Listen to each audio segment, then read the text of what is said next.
네, 가장 핫한 기업과 산업 이슈 짚어봅니다. 이 코너 순서인데요. 오늘의 주제부터 알아볼까요?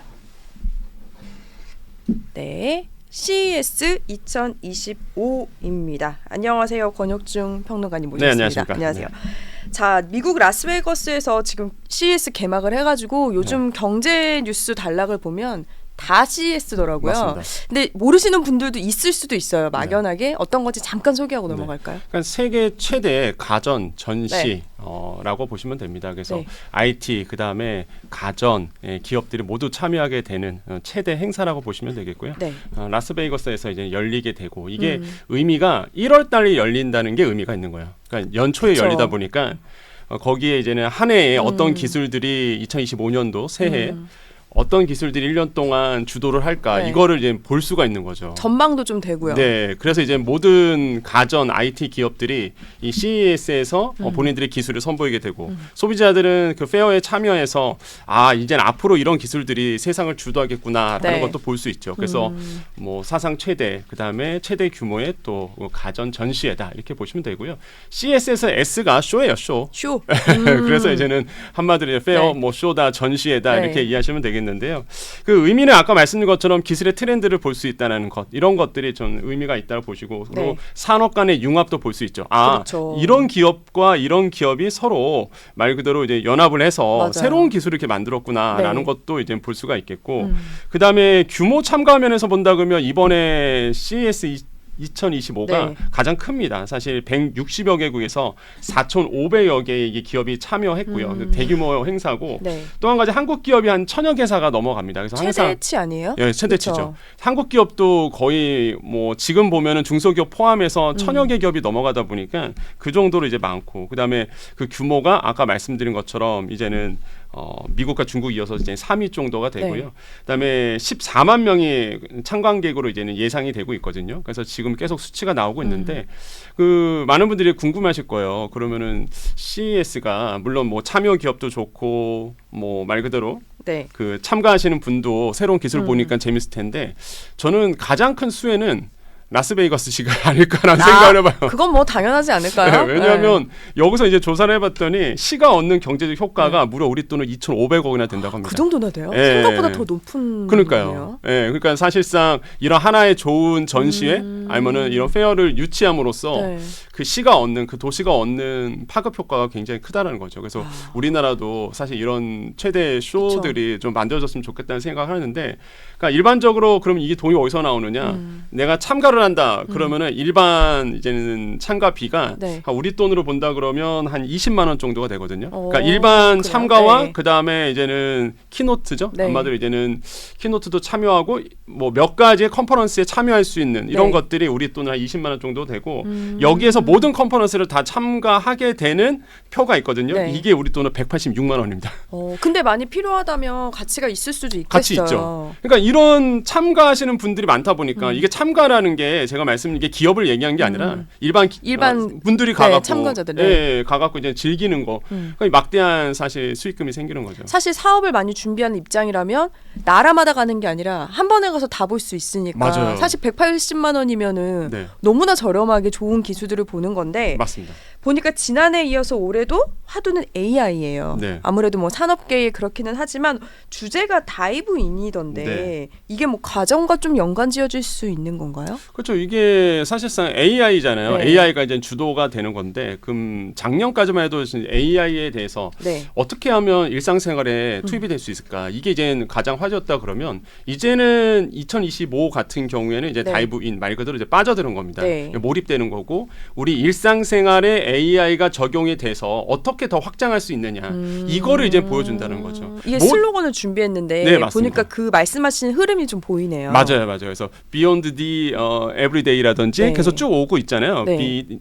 in it, 그다음에 네. All Together, All One 해서 네. 쭉 나오다가 이제는 이제 AI에 이제 빠져들다. 이렇게 보시면 되겠고, 그래서 다이브 인이라는 일단은 표를 주제를 네. 이제 정하게 된 건데, 사실상 이렇게 본다 그러면 정말로 이제는 AI 시대가 완전히 이제 자리를 잡아가고 있다라는 그렇죠. 것을 이번에 느낄 수 있고, 그러니까 CES가 아까 말씀드린 것처럼 지금은 AI가 키워드잖아요. 그럼 많은 분들이 궁금해하시는 게 그럼 CES에서 소개됐던 기술들, 과거의 기술들이 있을 거 아닙니까? 우리가 비디오 테이프 그렇죠. 지금 없어졌죠. 네. 비디오 테이프도 사실상 보니까요 70년대에 사실 CES에서 소개가 돼서 그래요? 예, 이게 퍼졌고요. 그다음에 우리가 보고 있는 DVD라든지 네. 닌텐도라든지 이런 것도 다 CES에서 소개가 됐거든요. 지금 그러니까 AI 뭐 예를 들면 청정기 이런 게 나와서 나중에 후년에 맞아요. 너무나 당연하듯이 똑같은 예. 거네요. 네, 그리고 또 아마 지금 방송 보신 중에서 저희 세대, 그러니까 네. 저 같은 세대는 다 기억을 하실 텐데 젊은 세대는 모르고 스타텍, 음. 모토로라 알죠. 스타텍. 알면 안 되나? 알면 안 될 것 네, 같은데. 알아요. 이게 96년도에 CES에서 사실 이거에 대해서 선보였거든요. 그 당시에. 그때 근데 진짜 선풍적이었잖아요. 난리가 났었죠. 특히 남자분들. 예, 남자 이게 딱딱 소리 나고 네, 저도 네. 그걸 썼었거든요. 사실. 그래서 그 스타텍도 CES에서 나왔다는 거죠. 그러니까 이게 굉장히 그 기술을 선도하는 것들을 우리가 CES에서 지금 볼 수 있어요. 그래서 이번에는 이제는 AI와 관련된 모든 기술들이 네. 총망라해서 이번에 이제는 소개가 됐다. 이렇게 좀 생각해 봅니다. 왜 예전에 어릴 때 이러잖아요. 야, 나중에는 자동차가 하늘을 날아다니는 거 아니야? 뭐 이러면서 상상의 나래를 펼치는데 네. 그게 사실 CES를 볼 때마다 점점 다가오고 있는데 이런 네. 생각이 드는데 맞아요. 올해도 보니까 세계 최초 기술의 엄청난 것들이 많이 공개가 됐던데 좀 네. 몇 가지만 짚어볼까요? 일단 저는 눈에 가장 떴던 네. 게 이제 모빌리티와 관련된 거였어요. 그래서 모빌리티 같은 경우가 사실 현대 자동차 그룹이 이제 현대 글로비스라고 있습니다. 네. 그래서 여기서 만들었던 윈드실드 디스플레이, 홀로그래픽 윈드실드 네. 디스플레이인데 이게 어떤 개념이냐면 우리가 보통 이제는 계기판이 나오잖아요. 네. 예, 전간판 이런 어떤 인포메이션이 필요가 없는 거예요. 그러니까 유리창이 아예 다 구현이 됩니다. 네. 지금까지는 몇 가지 이렇게 앞에 보는 디스플레이만 됐었다가 네. 그냥 일반 유리 다 돼요. 그냥 여기서 이제 홀로그램으로 다 구현이 되다 보니까 그것도 되게 약간 선명합니다. 영화에서 막 이렇게 틱틱 해서 맞아요. 했던 그런 식의 예. 모습이더라고요. 그래서 이게 엄청나게 사실 네, 지금 맞아요. 나오고 화면이 있죠. 나가고 있어요. 예, 그래서 너무 신기한 거죠, 저게. 그렇게 된다 그러면 지금 나오고 있죠. 약간 게임 같이 네. 보이더라고요. 예, 완전히 그 앞에 있는 유리의 모든 그 인포테이션이 다 나오는 거죠. 그래서 네. 인포메이션이 다 나오다 보니까 그 정말 저는 혁신적이다라고 좀 생각을 해보겠고 이게 봤을 때 이제 독일 그 광학기업이 있습니다. 이제 자이스라고 있는데 여기랑 이제 협력을 한 거예요. 그러니까 CES가 의미가 있는 게 하나의 기술이 있는 게 아니라 여러 기업들이 힘을 합쳐서 새로운 기술을 창출한다는 게 의미가 있는 거거든요. 네. 대표적인 전 케이스라고 보고요. 지금 이제 또 보여지고 있는 것들 막 있는데 네. 뭐 이런 것도 있습니다. 이제는 말 그대로 이제는 인포테인먼트라고 보통 얘기를 하잖아요. 네. 그래서 LG 같은 경우에도요. 차량용 AI 시스템을 또 개발했어요. 그래서 뭐 졸음이 온다든지 아니면은 그러니까요. 뭐 인간에 대해서 뭐 여러 가지의 그 표정이라든지 이런 걸 인식을 해서 네. 여러 가지를 이제 정보를 주게 되는 이런 것도 있고요. 삼성도 비슷한 제품을 이번에 또 내놨고 해서 네. 그 미키마우스 인형 같은 이런 것도 있는데 AI가 그것도 이게 인식을 해갖고 인식을 하더라고요. 예, 그래서 네. 뭐 조는지 안 조는지 이런 것도 다 파악해주고 해서 이런 어떤 모빌리티와 관련돼서의 어떤 AI가 도래한 부분 네. 이런 것들이 저는 굉장히 눈에 띈다라고 말씀드립니다. 우리나라 것도 눈에 띄었는데 이번에 세계 최초로 보니까 플라잉카. 네. 저는 그게 물론 우리나라 게 최고지만 이 플라잉카가 지금 엄청난 인기였거든요. 네. 그 안에 항공기가 있는 네. 건데 이거는 사실 우리가 상상 속에서만 말했던 거잖아요. 맞아요. 그러니까 의미가 있는 게 사실 모빌리티잖아요. 그것도요. 사실상 2인용 이제 지금 자료 화면에 나오고 있는데 네. 예, 2인용 이제 모빌리티가 만들어진 거죠. 네. 그래서 이제 드론 형태로 이제 나르게 되는 건데 사실 트렁크에 들어있는 식인 네. 거잖아요. 그러니까 저게 이제 이슈 때문에 네. 그래요. 이제는 저 드론을 어디서 보관할까가 문제였는데 뭐 말 그대로 그렇죠. 이제 트렁크에서 바로 네. 꺼내서 이동할 수 있는. 그래서 중국 기업에서 만들어서 사실 굉장히 좀 놀랬죠. 그래서 이게 심지어 지금 신청이 많아가지고 네. 상용화하는 걸 조금 속도를 내야 되고 뭐 이런 이야기도 들리더라고요. 현지에서. 예, 그래서 저는 사실 저게 이제 모르겠어요. 사실 이게 만약에 한국 기업에서 만들었다 그러면 저는 믿었을 건데. 아 그래요? 아 또 그런 그렇게 되나요? 어느 정도 왜냐하면 안전성이 가장 핵심이다 보니까. 그렇죠. 그건 중요하죠. 그 UAM 같은 경우도 마찬가지거든요. 그래서 이렇게 안정성이 가장 모티브가 돼야 돼요. 그래서 과연 어느 정도의 안전성이 보탬이 되고 있느냐가 저는 중요하겠고 만약에 저게 진짜 실현화 된다 그러면 김포공항이라든지 여의도라든지 바빠지겠죠. 항공 모빌리티가 있는 이제 개발되고 있는 곳이다 보니까 과연 어느 정도의 기술력을 가지고 있을지도 좀 보고 그런 거 봤을 때 이번에 그 CES 2025에서에 봤을 때 우리나라는 소프트웨어라든지 아니면은 이런 AI 관련돼선 전반적인 기술을 선보였다 그러면 중국은 하드웨어 쪽에서 굉장히 강한 면모를 보여주고 있다. 그런 것 같아요. 뭐 청소기도 이번에 로봇팔이 있는 그러니까 물건을 이렇게 300g 이하의 물건은 잡을 수 있다. 없대요. 근데 그럼 뭔가 이렇게 뭉텅이가 있을 때 잡고 청소를 해주는 우리가 약간 우리의 어떤 그 목마름을 해소하는 맞아요. 요소기는 하잖아요. 네. 우리가 보통 주부님들의 3대 가전 있죠. 네, 3대 가전이 하나가 이제는 로봇 청소기입니다. 그렇죠. 그다음에 뭐 식기세척기도 네. 있고 건조기 이렇게 보통 얘기하는데 로봇 청소기의 단점은 뭐냐 그러면 앞에 있는 물건이 있으면 네. 사실 그거를 뛰어넘거나 또 거기서 걸리거나 그런단 네. 말이에요. 그런데 이제 로보락에서 나왔던 이번에 보여줬던 이 로봇 청소기는 앞에 물건 300g 이하의 물건은 짚습니다. 집게로 네. 로봇팔로. 네.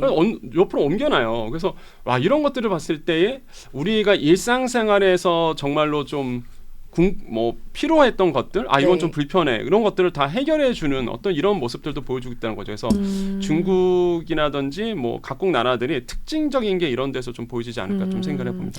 그리고 그렇게 좀 봐서 이렇게 좀 비교를 하자면 우리나라를 좀 집중해 보자면 우리나라는 한 단계 좀 더 업그레이드되면서 빠져들다가 더 많이 적용된 느낌이 좀 네. 들었거든요. 드러나게 뭐 플라잉카 수준의 뭐 그런 건 없더라도 네. 이제 그 기능들이 안착된다는 생각이 맞아요. 들어서 삼성 같은 경우도 스마트 싱스 그래가지고 네. 일상에 사실 모든 걸 AI로 연결하는 네. 시기잖아요. 맞습니다. 이런 기술이 안착됐다는 것도 굉장한 것 같아요. 그죠. 저는 이제 삼성에서 스마트 싱크 기술이 원래부터가 사실 계속 개발되고 있던 네. 거고 지금 가전에도 적용이 되고 있는데 여기에 이제 AI가 도입됐다는 거죠. 그러니까 네. 한마디로 이제는 이미 예측을 하고 네. 우리의 모든 것을 예비해 놓는다는 것. 저는 그게 의미가 있다라고 좀 생각을 해보겠고 한 가지 또 무서운 게 이제 소리 인식까지 된다라는 거죠. 그렇죠. 그러니까 우리의 음성도 패턴을 분석해서 네. 소리 앰비언스 그 주변의 소리까지 분석을 해서 이거에 대해서 이제 솔루션을 제공한다는 점. 저 이런 점들이 굉장히 저는 어찌 보면은 좀 무섭기도 하고요. 그럴 수도 있죠. 왜냐하면 너무 많이 나를 보여주는 느낌도 들 것 같기도 맞아요. 해요. 네. 항상 중요한 게 그 가전에서 중요한 게 뭐냐면 냉장고입니다. 항상 가전에서 핵심은 냉장고거든요. 네. 왜냐하면 거실했고 우리의 모든 일상이 있는 곳이 그렇죠. 딱 냉장고가 있는 앞이거든요. 네. 그래서 모든 가전 기업들이 사실상 냉장고에 투자하는 이유가 단순히 뭐 냉장의 기능이 아니라 거기에 있는 AI 기술과 모든 스마트 기술들이 다 망라될 수 있는 거죠. 그래서 거기에서 디스플레이로서 스케줄도 확인할 수 있고 네. 그다음에 모든 일정들을 확인할 수 있고 이런 것들이 다 냉장고에서 구현이 되는 거거든요.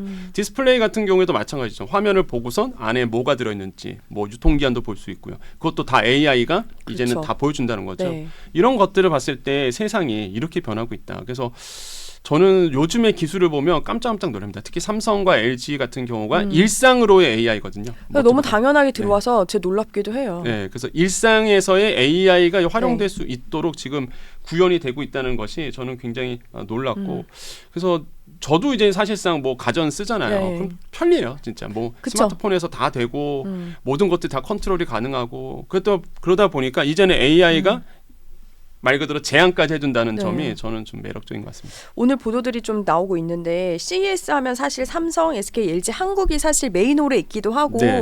뭐 반은 주인공이다 해도 과언이 사실 맞아요. 아닌데 보니까 그 중국의 롤러블 노트북이 네. 세계 최초로 공개가 됐는데 그 디스플레이가 네. 한국에서 만든 거더라고요. 네. 그러니까 이게 저는 그런 생각이 드는 거예요. 사실상 그 아까 뭐 중국 얘기 잠깐 네. 하셨는데 그러니까 사실 이제 페어에 가면은요. 그러니까 전시회를 가면은 이 전시의 핵심이 누구냐라고 봤을 때 몇 부스를 쓰느냐가 가장 중요하거든요. 중요하죠. 어느 기업에서 몇 부스를 쓰느냐, 그 부스를 모아서 한 그 전시를 만드는데 역시나 삼성이 항상 가장 큰 많은 부스를 썼었거든요. 가장 가운데 있기도 예. 하고요. 예. 그런데 그 옆에, 그 바로 옆에 중국계 기업이 있다는 거죠. 이번에 근데 좀 놀랍긴 했어요. 예전에 MWC 같은 경우는 네. 그때 한중 막 시작이 될 때는 삼성 옆에 화웨이였거든요. 맞아요. 그러니까 이게 이 중국의 속도가 저는 제 눈에 좀 네. 보이는 느낌이 들어서 중국 공습 심상치 정말 않은데 무섭습니다. 싶더라고요. 그 TCL이라는 사실상 이런 가전 기업들이 네. 이제 대형 TV를 놓고 삼성 옆에 놨는데 그 참가자들의 의견을 이제 종합해 본다 그러면 놀랐다고 한다는 거예요. 왜냐하면 과거에는 중국 제품 하면 이제 싼 맛에. 그렇죠. 싸고 짧게 쓰고 맞아요. 또 바꾸고 이런 네. 느낌이었죠. 근데 지금은 전혀 거기에 참가하신 분들, 페어에 참가하신 분들 얘기 들어보면은 옛날의 중국이 아니라는 거예요. 그러니까 그 정도로 기술력이 굉장히 빠르게 지금 오르고 있다라는 거죠. 그래서 삼성이 추진하고 있는 초격차 네. 이게 과연 어디까지 유지돼 갈 수 있을지. 그래서 한편으로는 저는 그런 것을 보면서 어떤 생각이 드냐면 야 우리에 대한 그 기술에 대해서 사실 보안 기술 그렇죠. 보안이 저는 더더욱 중요하구나라는 광고도 생각이 그래서 삼성도 보안을 중시하고 있긴 하잖아요. 그래서 저는 항상 볼 때마다 그 네. 생각이 들어요. 그래서 그 기술 보안에 대해서 우리가 다시 한번 음. 생각해봐야 되지 않을까라는 생각을 끊임없이 하게 됩니다. 이게 보니까 이번에 부스가 미국 다음으로 많더라고요. 네. 또 하나 들었던 생각이 트럼프 앞두고 안 그래도 중국에 대한 제재가 강한데 뭔가 그 뭐라 그럴까 메시지가 될 수도 있을 거라는 생각이 들기는 했거든요. 네. 그러니까 미국에서도 보면은 마냥 그냥 볼 수는 없을 것 같기는 해요. 이번에 이런 확대가. 네. 그러니까 이번에 이제 트럼프 2기가 돌아서면서 네. 과연 어느 정도의 중국의 이제 규제가 이루어질 것인가가 이제 시장에서 지금 각광을 받고 있죠. 그러니까 관심을 갖고 네. 있습니다. 그래서 정말로 보편적 관세 10에서 20%될 것이냐, 아니면은 정말로 60%의 페널티를 줄 것이냐, 이런 것도 지금 시장에서 네. 그래서 이제 관심 있는 거고, 그런 것을 봤을 때 중국의 이런 기술력의 발전, 그 다음에 분명히 뭐 우리가 흔히 알고 있듯이 네. 고사양의 메모리를 지금 이제 막고 있음에도 불구하고 네. 중국은 계속적으로 기술이 계속 발전되고 있고 개발하고 있다는 점은 저는 뭐 미국 입장에서도 경계할 수밖에 없는 거고, 우리나라도 마찬가지죠. 사실 이제 기술 패권으로 본다 그러면 경계할 수밖에 없는 상황으로 지금 가고 있다고 봐요. 그래서 아마 이 방송을 보시는 시청자분들도 아마 많이 느끼실 거예요. 지금 기술 네. 경쟁이 어느 정도의 지금 이렇게 경쟁을 붙고 있는지도 아마 피부로 느끼시지 않을까 생각을 해봅니다. 말씀하신 대로 중국 기술 이제 말씀하셨는데 한국 하면 기술이 안착됐다, 안정적이다라고 네. 이제 생각을 해 왔는데 지금 CES 미국 현장에 저희 기자 이준성 기자가 나가 있는데 네. 들었는데 그 취재를 하다가 이번에 CES 혁신상을 받은 수영장 청소 로봇이 있거든요. 네. 근데 그 현장에서 충전기에 부착되지 않아가지고 계속 떨어지는 게 이제 잡히기도 해가지고 좀 포착이 되기도 했어요. 그런 거 보면은 이제 뭐 이런 해프닝도 있기는 했지만 중국도 그만큼 뭐 모자르든 아니든 기술도 바짝 다가왔다는 생각이 들었는데 그 얘기를 듣고 저는 안정적이라고 한국이 기술을 마냥 그냥 중국 뭐 따라오겠지 이렇게 그냥 하면 안 되겠다는 생각이 들더라고요. 네, 맞아요. 어느 정도까지 와 있다고 보면 되는 거예요? 저는 사실상 지금 AI라든지 네. 아니면은 전기차는요 이미 뭐 한국을 뛰어넘었다라고 좀 보거든요. 특히 전기차 쪽에서는 특히 배터리도 마찬가지고요. 그냥 중국의 공략이 정말로 뭐 우리나라의 기술력을 이미 넘어섰다라고 좀 판단을 해요. 왜 그러냐면 아시겠지만은 이번에 이제는 중국의 자동차, 전기 자동차들이 우리나라에 이제 공습을 시작합니다. 네. 그런데 가격도 낮을 뿐만 아니라 우리가 보통 가격 때문에 산다고 생각하지만은 네. 기술이 엄청난다는 거죠. 네, BYD 같은 경우에도 사실상 이미 버스 시장을 장악했고요. 그렇죠. 전기 버스는 장악했고 이제 승용차까지도 장악할 태세로 지금 나오고 있는데 그 정도로 봤을 때 이제는 전기차, 이제는 2차 전지, 그다음에 아까 얘기했던 AI 기술들 이런 것들은 네. 저는 이제 이미 우리나라 뛰어넘지 않았나? 이런 생각을 갖고 있어요. 물론 뭐 3원계 배터리야 우리나라가 강점이겠지만은 사실상 이제 다른 어떤 배터리 기술이라든지 이런 걸 봤을 때 저는 충분히 이 중국이 기술력이 너무 많이 상상을 했다라고 판단하기 때문에 바짝 긴장해야 되지 않을까 보고 있고, 그래서 이제는 항상 피해를 받고 있는 거이 우리의 섹터가 반도체나 2차 전지거든요. 그렇죠. 항상. 그래서 반도체 주가가 떨어졌던 네. 이유도 창신 메모리의 그 물량 공급 때문에 사실 디램 가격이 폭락하면서 삼성전자의 잠정 실적이 안 좋게 나온 거거든요. 물론 뭐 시장의 컨센서스보다 안 좋았지만 뭐 과거에 비해서는 좀 좋아진 부분도 있겠지만 그래도 이런 어떤 그 물량 공습에 대한 부분도 우리가 고민해봐야 된다. 네. 분명히 중국이 손을 대면 네. 일단은 가격은 떨어집니다. 무조건 떨어지고 그 시장은 그렇죠. 사실 초토화돼요. 네. 그러니까 이런 점들이 이제 CES 봤을 때도 조짐이 느껴지는 거죠. 야, 이게 그쵸. 중국이 또 드론 들어가고 로봇 시장 들어가는, 우리도 로봇을 지금 밀고 있는데 그렇죠. 야, 로봇을 지금 밀고 있네 중국이. 야, 그럼 로봇도 대중화의 길이 더 빨라질 건데 다 한편으로 본다 그러면 야, 이거 제대로 된 가격을 받을 수 있을까 이런 생각이 이제 딱 든다 이렇게 생각을 해봅니다. 우리만의 또 보안 같은 그런 틈새 전략을 좀 강화시킬 필요가 맞습니다. 있다는 생각도 네. 드는데 이번 CES의 단연 세계적 관심은 아마도 젠슨 황의 네네. 등장인 것 네. 같은데 네. 그 사람의 한마디에 울고 웃고 지금 양자 컴퓨터 투자하신 분들도 거의 뭐 댓글들도 엄청 저희도 달려 있었는데 너무 폭락을 심하게 했잖아요. 네. 그 네. 한마디에 네. 울고 웃던 그 이야기들 좀 어떤 게 있었나요? 그러니까 이게 젠슨왕이 키노트에서, 그러니까 기조연설에서 뭐 여러 가지 얘기를 했죠. 뭐 삼성에 대한 얘기도 했고, 뭐 LG, 그러니까 SK 하이닉스에 대한 얘기도 했는데 가장 핵심적인 것은 사실 이제는 이번에 새로운 네. 그래픽 카드, 이게 소비자용 그래픽 카드입니다. PC에 들어가는. 그래서 소비자용 그래픽 카드를 이제 발표를 했는데 거기에 이제는 GDDR7, 그러니까 거기에 들어가는 GDDR7에 들어가는 메모리 반도체에 대해서 이 말 그대로 그 GDDR7에 대해서 공급이 이제 마이크론밖에 안 한다 이런 얘기를 했단 말이에요. 그러니까 생각해 보면 좀 이상한 거예요. 저도 들어보면서 좀 이상하다. 네. 왜 그러냐면은 GDDR7 같은 경우가 사실상 삼성이 제가 알기로는 가장 먼저 개발한 걸로 알고 있고 그러면 삼성이 들어가는 걸로 알고 있는데 안 들어갔다는 거예요. 처음에 그랬죠. 네, 그렇죠. 처음에. 네. 그래서 그런가? 저도 그래서요. 그런가 다들 보다. 이러긴 했죠. 네. 네. 근데 그게 이제 잘못됐다는 거죠. 바로 근데 다음날 해명을 내가지고 정정을 했죠. 예, 다행이긴 해명을 했죠. 했어요. 그래서 예. 아니다 이제 삼성도 들어간다라고 네. 해서 그 하나로 진짜 주가가 또 출렁였던 부분이 그러니까요. 있어요. 근데 정말 놀랐던 게 외국 투자분들은 알고 있었던 것 같아요. 그 이슈가 나와도 안 떨어지는 거예요. 외국인들 계속 사는 우리만 좀 출렁이었던 게 네. 있었던 거네요. 그러니까 저는 보면서 진짜 전 놀랬던 게 진짜 외국인들은 이런 정보를 어떻게 알까라는 생각이 드는 거예요. 아니 왜냐면 그 이슈가 굉장히 큰 파격이었거든요. 그럼요. 네. 네. 왜냐하면 HBM도 지금 뒤떨어진 삼성이 야 그러면 GDR7, GDDR 그래픽 카드에 들어가는 DDR도 메모리 반도체도 이거 안 된단 말이야. 이렇게 인식할 수 있는데 그렇죠. 근데 외국인들은 오히려 매수했단 말이에요. 그 상황에서 네. 알고 있었다는 알고 거죠. 했다는 거죠. 네, 그래서 저는 이게 진짜 우리가 얘기하는 외국이 개인 투자를 얘기하는 게 아닙니다. 기관 투자자도 다 외국인을 보기 때문에 그러니까 굉장히 뭐랄까요 우리가 모르는 정보들이 굉장히 빠르게 알고 있다는 점도 이번에 저는 새삼 네.